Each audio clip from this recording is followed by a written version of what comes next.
saling melengkapi tubuhmu, seperti kau dan Bapa adalah satu.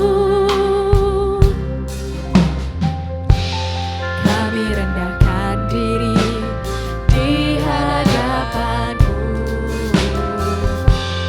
membawa hancur hati saat berseru, agar kami saling melengkapi tubuhmu, seperti kau dan Bapa adalah satu.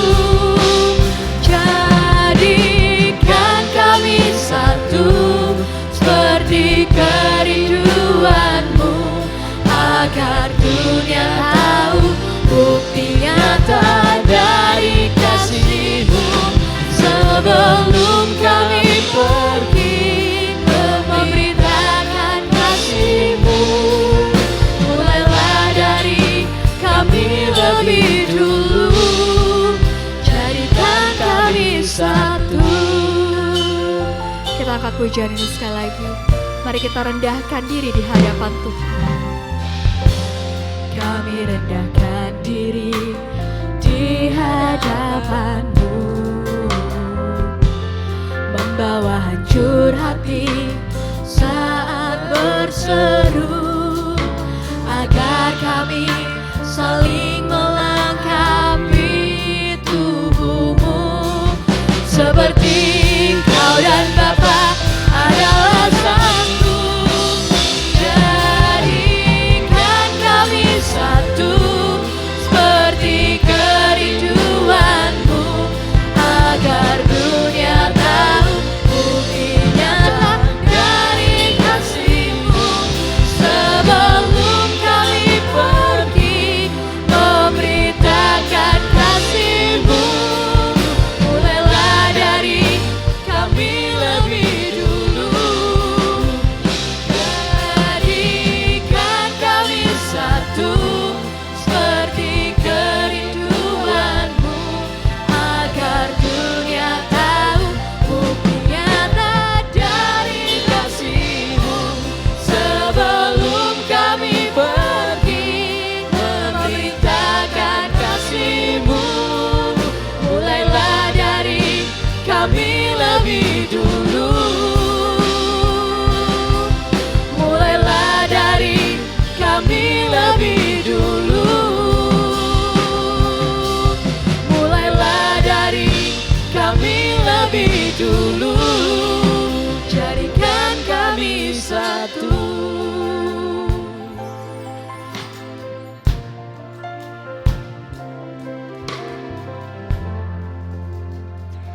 Mari kita berdoa. Ajar kami Bapa untuk menjadi anak-anak-Mu yang mengerti akan panggilan hidup kami, yaitu bahwa kami tidak hidup sendiri, kami hidup bersama saudara-saudara seiman kami di dalam konteks tubuh Kristus. Dan jikalau Engkau memang memanggil kami untuk menikah, kami akan hidup bersama dengan soulmate kami.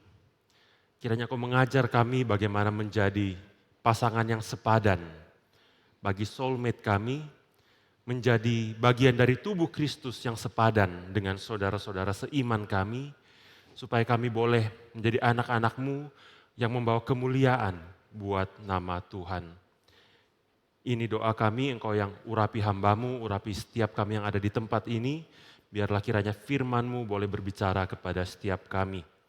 Demi Kristus Yesus Tuhan kami berdoa. Amin.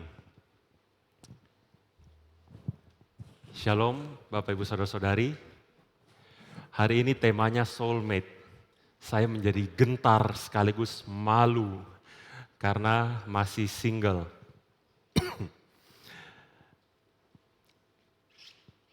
Saya ingin mengajak kita merenungkan satu bagian dari Kejadian 2 ayat 18 sampai 25. Kita sangat familiar ya dengan bagian ini di mana Allah menciptakan Hawa untuk menjadi soulmate-nya Adam. Nah, saya sadar di sini cukup beragam, ada yang masih single, ada yang udah pacaran, ada yang sudah menikah bertahun-tahun, sudah punya anak bahkan. Jadi saya mencoba untuk sepraktis mungkin untuk yang masih mencari pasangan hidup, tapi mencoba untuk menjembatani juga supaya yang sudah menikah tetap bisa melihat relevansinya. Saya senang tadi pagi Bu Ani Wijaya dari ARK mengatakan soulmate itu bukan ditemukan, tapi diciptakan. Berarti yang sudah menikah pun bisa semakin menciptakan suasana supaya suami istri ini menjadi soulmate yang semakin kompatibel, semakin saling melengkapi satu sama lain. Nah, mari kita sama-sama baca dulu bagian ini, saya sudah sediakan di dalam slide. Kita sama-sama baca ya, 1, 2, 3. Tuhan Allah berfirman, tidak baik kalau manusia itu seorang diri saja. Aku akan menjadikan penolong baginya yang sepadan dengan dia. Lalu Tuhan Allah membentuk dari tanah segala binatang hutan dan segala burung di udara. Dibawanyalah semuanya kepada manusia itu untuk melihat bagaimana ia menamainya. Dan seperti nama yang diberikan manusia itu kepada tiap-tiap makhluk yang hidup, demikianlah nanti nama makhluk itu. Manusia itu memberi nama kepada segala ternak, kepada burung-burung di udara, dan kepada segala binatang hutan. Tetapi baginya sendiri, ia tidak menjumpai penolong yang sepadan dengan dia. Lalu Tuhan Allah membuat manusia itu tidur nyenyak. Ketika ia tidur, Tuhan Allah mengambil salah satu rusuk daripadanya, lalu menutup tempat itu dengan daging. Dan dari rusuk yang diambil Tuhan Allah dari manusia itu, dibangunnyalah seorang perempuan, lalu dibawanya kepada manusia itu. Lalu berkatalah manusia itu, inilah dia, tulang dari tulangku dan daging dari dagingku. Ia akan dinamai perempuan, sebab ia diambil dari laki-laki. Sebab itu seorang laki-laki akan meninggalkan ayahnya dan ibunya dan bersatu dengan istrinya sehingga keduanya menjadi satu daging. Mereka keduanya telanjang, manusia itu dan istrinya itu, tetapi mereka tidak merasa malu. Saya tidak siapkan ini dalam skrip khotbah saya, tapi saya mau sampaikan sesuatu. Kita lihat ayat 23, Adam berkata, inilah dia tulang dari tulangku, daging dari dagingku, ia akan dinamai perempuan sebab ia diambil dari laki-laki. Kemudian di LAI kutipnya ditutup, seolah-olah perkataan Adam ini selesai. Kemudian muncul kalimat ini gitu ya. Saya mau tanya, ini pernyataan siapa? Ini perkataan siapa? Apakah perkataan Musa sebagai yang nulis kitab Kejadian? Atau ini perkataan Tuhan Allah? Atau ini sebetulnya masih perkataan Adam? Karena tutup kutip itu yang memasukkan kan orang yang menerjemahkan Alkitab. Di dalam bahasa aslinya tidak ada tanda baca itu. Jadi saya melihat ini perkataan Adam. Adam dikenal sebagai seorang nabi di dalam agama yang lain, tapi di dalam kekristenan tidak terlalu dilihat sebagai nabi. Tapi sesungguhnya saya mengatakan Adam itu nabi. Dan ini nubuat Adam untuk semua umat manusia setelah dia. Adam bernubuat ini untuk setiap kita. Makanya kita sering mendengar mandat budaya. Setiap manusia dipanggil untuk pertama bekerja, kedua untuk berkembang biak ya, untuk menikah tentu saja. Meskipun tidak setiap orang yang menikah itu dikaruniai anak, tapi setiap orang itu dipanggil untuk ini, menemukan soulmate-nya. Meskipun kalau kita survei jumlah laki-laki perempuan mungkin tidak sama gitu ya. Nah Tuhan Yesus memang mengatakan ada yang dipanggil untuk selibat, untuk tidak menikah. Tapi pada dasarnya, itu kasus khusus ya, tapi pada dasarnya kita diciptakan untuk menemukan soulmate kita. Nah, ada 3 hal yang perlu kita perhatikan ketika kita berbicara tentang soulmate, terutama dalam bagian firman ini. Yang pertama adalah sebelum kita memikirkan mengenai menemukan soulmate kita, kita perlu terlebih dahulu menemukan diri kita sendiri. Mari perhatikan ayat 18. Di sana Allah mengatakan tidak baik kalau manusia itu seorang diri saja. Aku akan menciptakan seorang penolong baginya yang sepadan dengan dia. Kita perhatikan kalimat ini ya. Tuhan sendiri ngomong, manusia itu tidak baik kalau sendiri. Aku akan menciptakan penolong yang sepadan. Logikanya, setelah kalimat ini seharusnya apa? Kan Tuhan bilang, gak baik dia sendiri, aku akan ciptakan. Logikanya, setelah kalimat ini harusnya Tuhan melakukan apa? Menciptakan dong. Kan Tuhan udah ngomong, dia gak baik sendiri, aku akan menciptakan. Harusnya setelah ini Tuhan ciptakan. Tapi di ayat 19, setelah itu Tuhan malah kasih apa? Membentuk segala binatang hutan, segala burung di udara, dibawanya kepada manusia untuk melihat bagaimana ia menamainya. Malah dikasih kerjaan. Lucu ya? Kan Tuhan bilang, gak baik dia sendiri, aku akan ciptakan penolong. Tapi setelah itu bukannya dikasih penolong, bukannya dikasih langsung Hawa, dikasih kerjaan. Apa artinya? Allah memberikan pekerjaan kepada Adam supaya dia mengenal siapa dirinya. Di dalam pekerjaannya itu, dia menemukan bahwa dia orang yang seperti ini loh. Dan bahkan di ayat 20 dikatakan setelah dia kasih nama, dia tidak menemukan penolong yang sepadan. Jadi kita perhatikan ya, dia tidak menemukan yang sepadan dengan dia, berarti dia tahu. Setelah dia kerjakan pekerjaannya, dia tahu. Dia itu orang seperti apa, dan dia butuh penolong yang seperti apa. Jadi ini yang Tuhan sediakan buat setiap kita. Tuhan sediakan pekerjaan, panggilan hidup, ya profesi, supaya kita kerjakan, supaya kita lebih mengenal diri kita. Itu pertama-tama paling penting. Dan kalau kita lihat di ayat 20 ini, manusia itu memberi nama kepada segala ternak.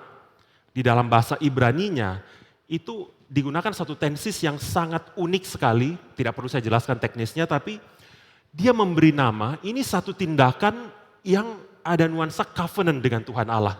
Jadi dia kerjakan ini bukan sebagai suatu rutinitas, oh ya karena ada tugas, ya udah saya kerjakan, seperti kalau kita ke sekolah gitu ya, dikasih PR, ya udahlah asal pokoknya ini buat lulus gitu. Enggak, dia kerjakan ini dengan sepenuh hati, dia kerjakan ini betul-betul di hadapan Tuhan sebagai satu panggilan hidup. Itu ada di dalam bahasa Ibrani itu nanti kelihatannya, tapi saya tidak perlu jelaskan di sini karena tidak berguna ya. Yang penting intinya dia kerjakan, memberi nama itu, dia lakukan sebagai satu panggilan hidup yang totalitas. Bukan hanya sekedar, oh ya ini pokoknya biar cepet aja lah, biar kelar gitu. Standar minimum. Tidak seperti itu. Dia lakukan dengan sepenuh hati. Nah, jadi sebelum kita memikirkan tentang menemukan soulmate, mari kita pikirkan tentang menemukan diri kita sendiri. Karena kalau tidak, ya kita bisa lihat di sekitar kita. Mengapa ada pernikahan yang gagal? Mengapa ada orang yang menyesal setelah menikah dengan pasangannya? Udah pacaran sekian tahun, setelah menikah menyesal, bahkan tidak sedikit yang bercerai. Ya, kemungkinan besar menurut saya, karena masing-masing itu tidak mengenal dirinya dulu. Tidak menemukan jati dirinya di dalam Tuhan. Sehingga dia tidak tahu pasangan seperti apa yang dia butuhkan. Kalau dia nggak tahu dirinya, dia nggak tahu pasangan seperti apa yang kompatibel dengan dia, yang sepadan dengan dia. Ya, nanti kita akan lihat arti sepadan itu apa. Tapi poin pertama, saya mau melihat bahwa penting untuk kita menemukan panggilan hidup kita. Pekerjaan yang Allah sediakan buat kita. Nah, berikut itu beberapa pertanyaan yang kita perlu tanyakan kepada diri kita sendiri. Supaya kita lebih mengenal diri kita. Apa panggilan hidup kita? Apa hal yang paling penting buat kita? Apakah itu keluarga, apakah itu uang, apakah itu karir, apakah itu penampilan, apakah itu Tuhan? Ya, saya tidak tahu. Ya kita tanya diri kita masing-masing. Apa yang membuat kita itu merasa paling nyaman? Melakukan hobi kita yang berkaitan mungkin dengan musik, atau jalan-jalan, atau shopping, atau ya bekerja. Ya apa yang comfort kita? Apa yang membuat kita itu bisa excited? Ya, apa yang what interests you? Gitu. Apa yang membuat kita paling marah? Ada orang yang marah kalau dicuekin, udah WA terus nggak bales. Wah itu kan bisa berantem tuh kadang-kadang ya. Jadi apa yang membuat kita marah? Ada orang yang dicuekin ya nggak apa-apa, tapi hal lain yang membuat dia marah gitu. Apa yang membuat kita itu paling takut? Apa yang membuat kita itu bosen? Kalau saya, dulu ya, ini dulu banget. Bahkan sampai sekarang sebetulnya. Saya kalau makan, urusan makanan, saya itu bisa makan satu menu yang sama setiap hari selama sebulan penuh. Jadi waktu kuliah dulu, pokoknya tiap siang ke kantin ini, ke penjual ini, makannya itu. Sebulan, nanti bulan depan ganti. Jadi buat saya, makanan yang sama tiap hari, malamnya juga gitu. Makannya penjual itu, makan menu itu. Itu nggak membuat saya bosen. Ya, tapi ada hal lain yang buat saya bosen. Ya, apa itu ya? Saya nggak akan ceritakan di sini. Tapi kita perlu tanya, kita mesti ngerti apa sih yang bikin saya itu bosen. Apa artinya uang buat kita? Seberapa sehat emosi kita? Bagaimana kita menghadapi konflik? Bagaimana kita value persahabatan? Ya ini kita perlu tanya. Kita perlu kenal diri kita.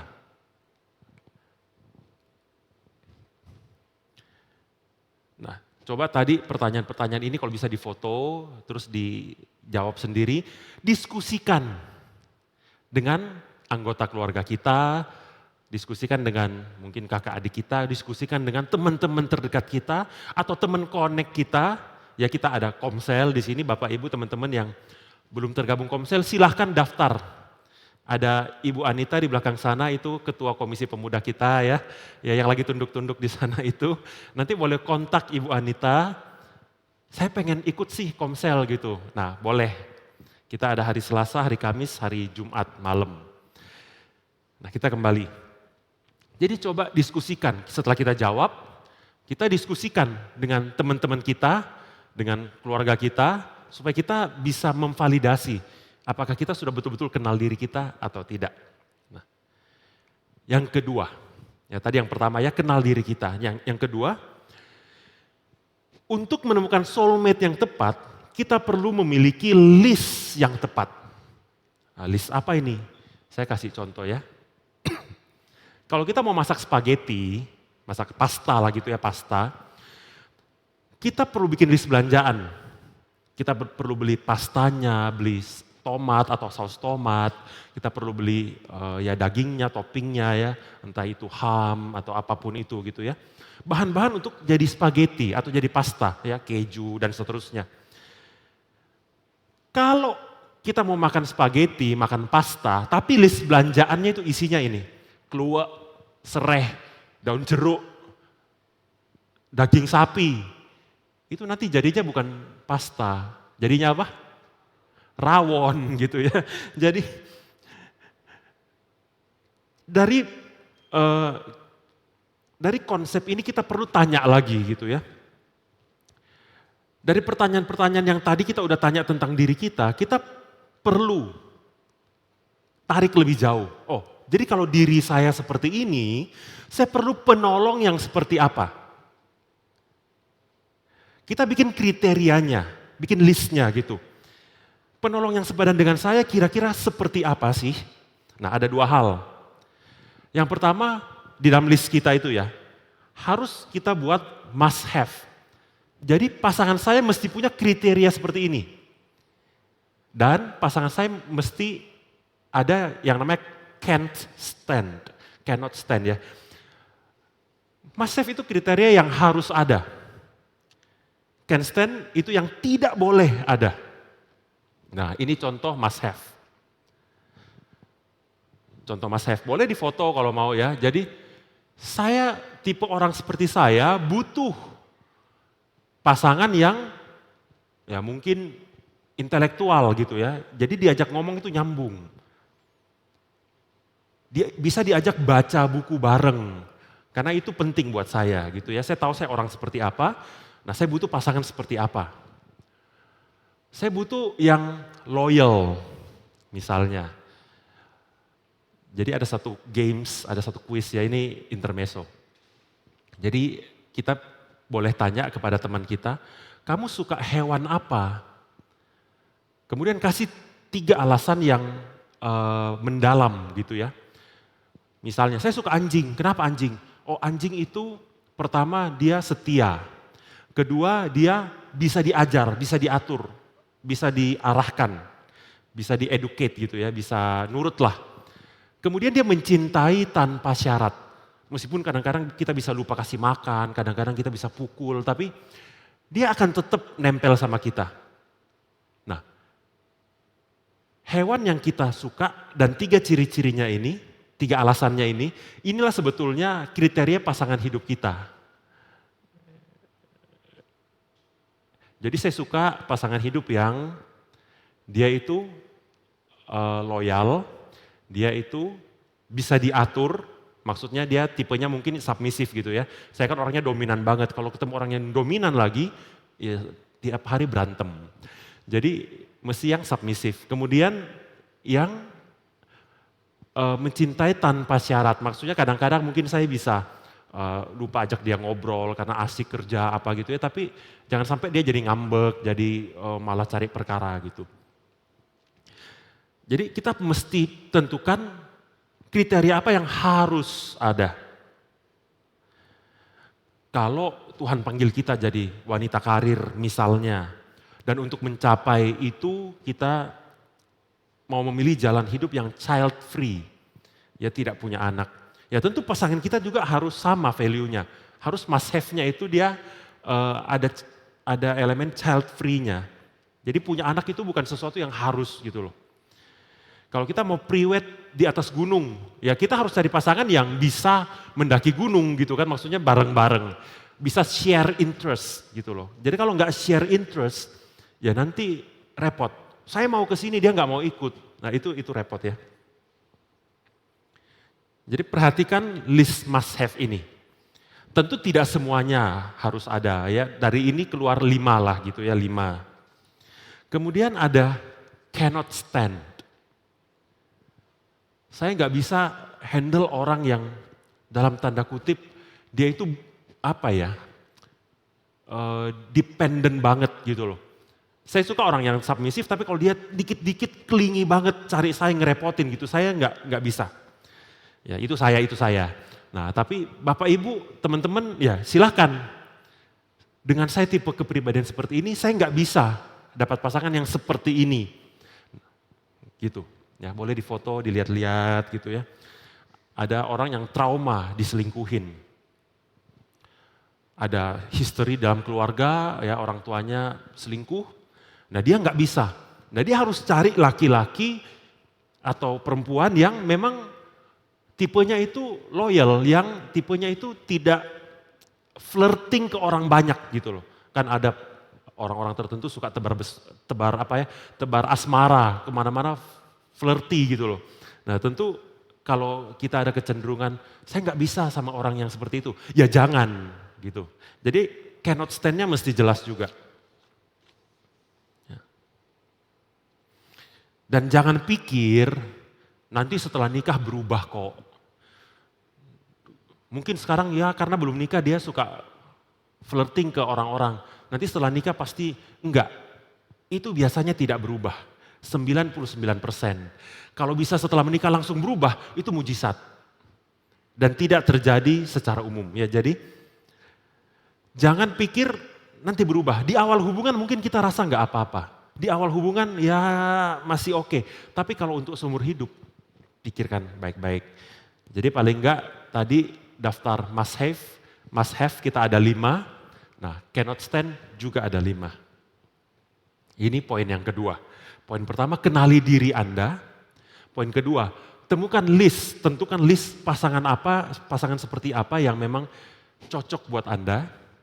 Kemudian yang ketiga, kenali pasangan Anda dengan benar. Masa pacaran itu bukan hanya untuk nonton bareng, malam mingguan bareng, ya liburan healing bareng. Bukannya nggak boleh. Tapi kalau cuma itu aja yang dikerjain, ya tidak ada kontribusi untuk jangka panjang. Karena semua aktivitas yang mungkin awalnya kita bisa menggebu-gebu, lama-lama jadi hilang. Chemistry-nya jadi hilang. Di ayat 23 kita lihat, Adam mengenali betul pasangannya. Dia mengatakan inilah, dia tulang dari tulangku, daging dari dagingku.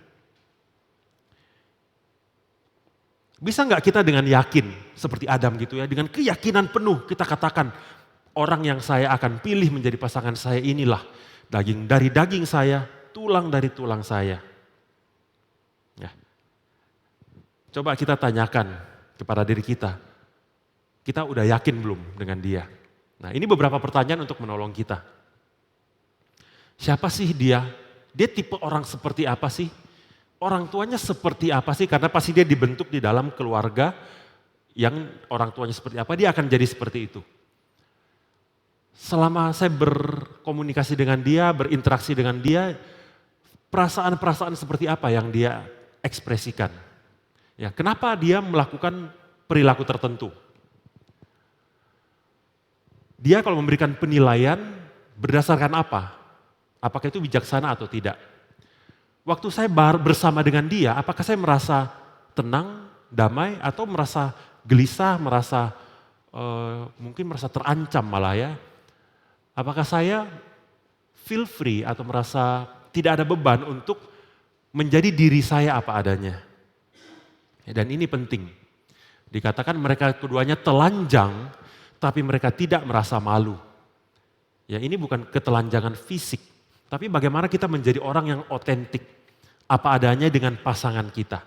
Nah, apakah kita feel free atau confident to be our own self ketika kita berada dengan dia.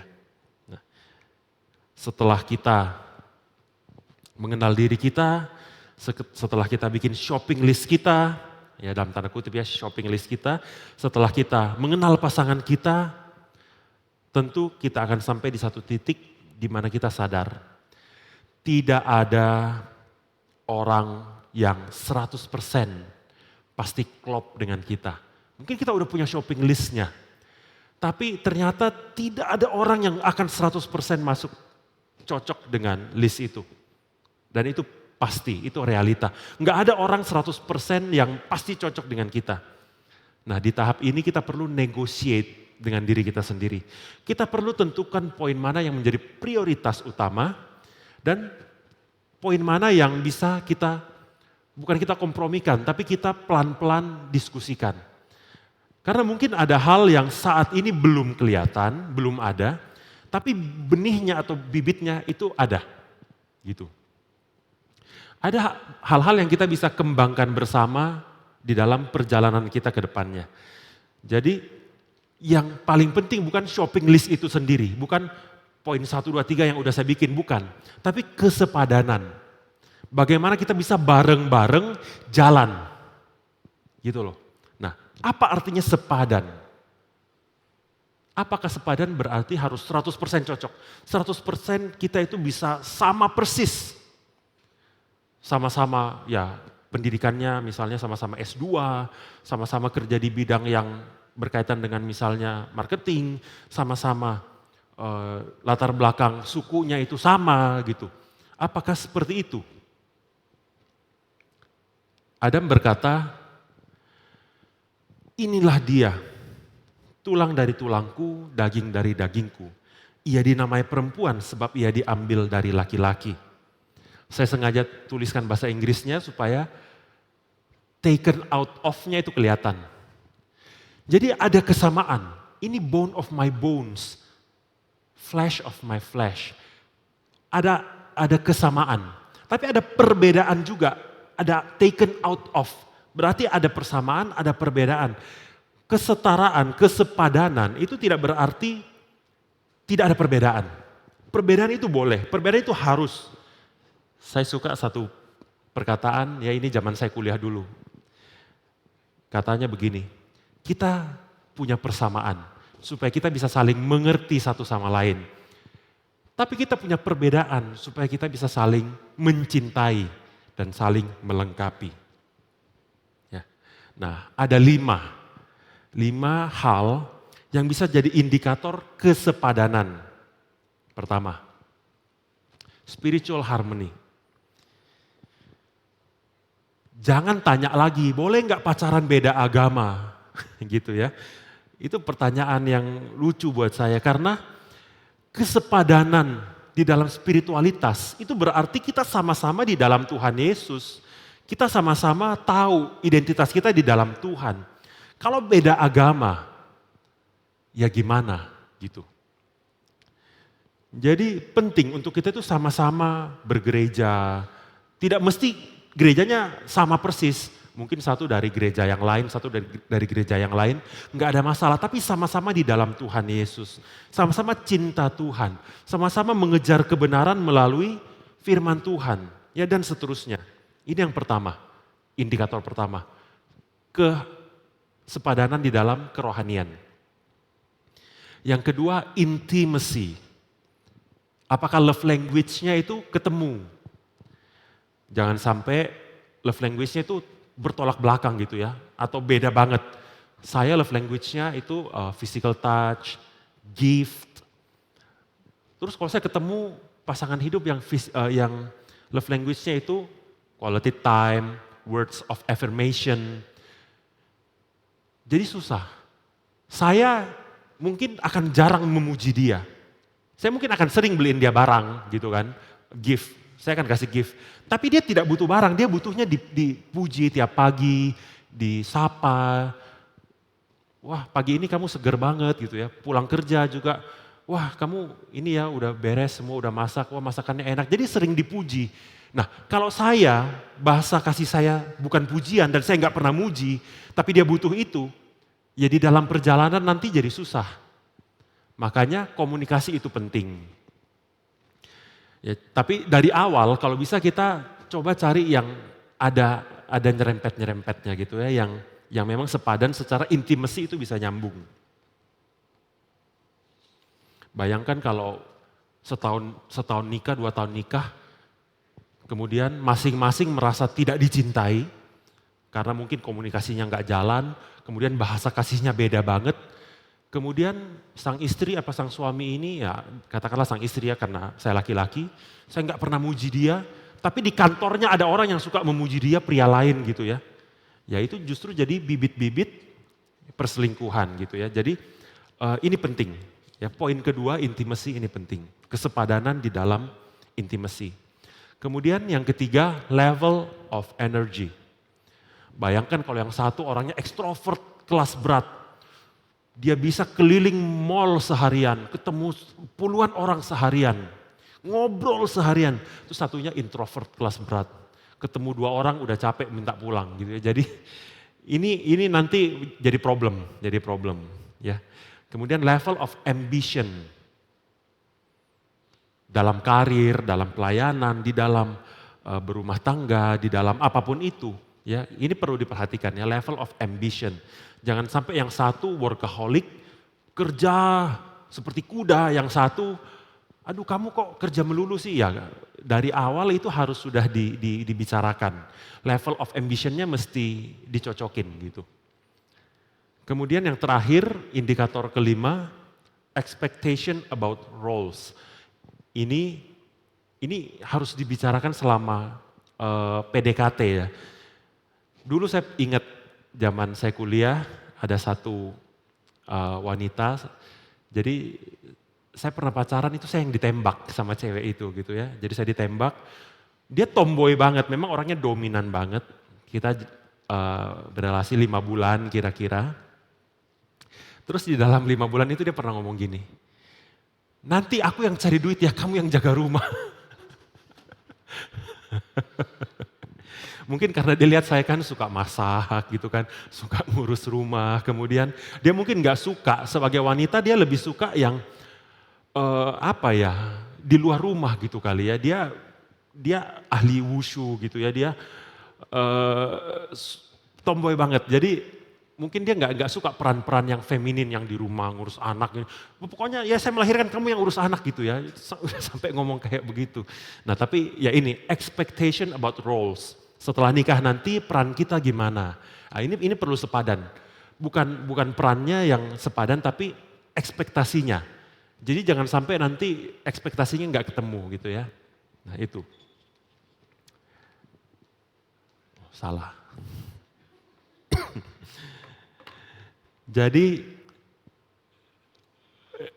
intinya adalah ya implikasinya buat kita, buat teman-teman yang masih single, Mari kita bareng-bareng bergumul di hadapan Tuhan gitu ya. Temukan identitas diri kita, kemudian panggilan hidup kita. Apakah Tuhan panggil kita untuk menikah atau tidak? Apakah kalau menikah berarti ya kita doanya minta, kalau gitu Tuhan tunjukkan siapa pasangan hidupnya gitu kan. Kemudian kita coba bikin list dari jati diri kita yang kompatibel, yang cocok, yang melengkapi itu seperti apa. Saya senang Pak Abdi itu pernah ngomong gini, Ibu Abdi itu tercipta untuk saya. Pak Abdi pernah ngomong begitu ya, Bu Abdi tercipta untuk saya. Karena saya seperti ini, makanya Bu Abdi seperti itu. Bu Abdi pendidikannya tidak terlalu tinggi, sedangkan Pak Abdi itu sekolah sampai S2 ke Amerika. Secara kasat, secara sekilas kayaknya nggak sepadan, nggak cocok. Tapi Pak Abdi sendiri yang ngomong, kalau pelayanan ke desa, yang bisa bantu saya untuk relate dengan orang-orang di desa itu Bu Abdi. Jadi saya mendapatkan satu insight bahwa pernikahan, soulmate itu cuma bukan kepuasan buat saya, tapi kontribusi buat kerajaan Allah. Bagaimana pernikahan kita itu bisa memberikan satu kontribusi buat pekerjaan Tuhan. Bukan saya menikah supaya saya happy, ya boleh aja sih. Tapi kalau cuma hanya itu, ya apa urusannya dengan hidup kekal kita nanti? Apa urusannya dengan hubungan kita dengan Tuhan gitu. Jadi mari kita sama-sama gumulkan siapa kita, pasangan hidup kita seperti apa, sepadan atau tidak, kita kenal dia. Setelah menikah, seperti apa kita di hadapan Tuhan. Dan buat teman-teman yang sudah menikah, ya Bapak Ibu yang sudah menikah, silahkan dievaluasi, bukan berarti evaluasi cari yang lain itu bukan, tapi sejauh apa kita itu sudah menjadi soulmate. Saya ulang yang tadi saya katakan di awal, Bu Ani mengatakan soulmate itu diciptakan bukan ditemukan.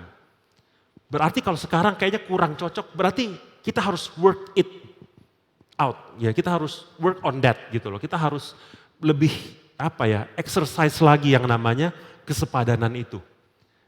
Yuk kita harmoniskan secara rohani, secara intimacy, secara level of energy, expectation dan seterusnya. Supaya kita bisa bareng-bareng membangun kerajaan Allah.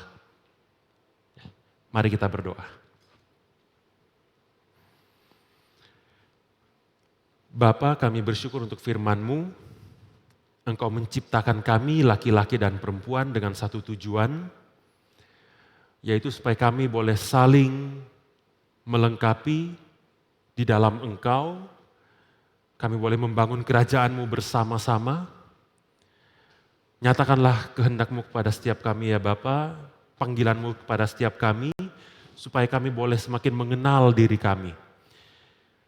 Kiranya Roh-Mu yang kudus menolong kami untuk boleh melihat ke dalam diri kami dan mengenal siapa diri kami di hadapan-Mu. Dan apakah panggilan hidup kami itu menikah atau tidak menikah, kiranya Engkau juga nyatakan kepada setiap kami. Kalau panggilan kami adalah untuk menikah, Engkau tolong kami untuk melihat pasangan hidup seperti apakah yang menjadi soulmate kami, yang menjadi teman hidup kami seumur hidup. Yang kompatibel dengan kami, yang sepadan dengan kami. Engkau pertemukan kami pada saatnya, pada waktunya, di kesempatan, di tempat yang betul-betul itu adalah kehendak-Mu.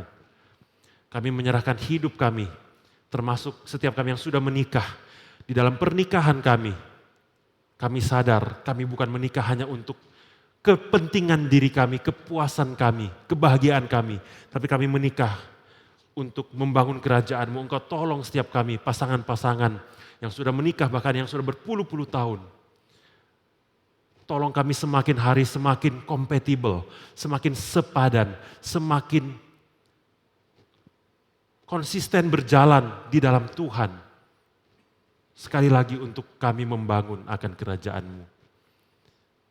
Kami bersyukur untuk firman-Mu. Kiranya Roh-Mu yang kudus menolong kami menghidupi akan firman ini.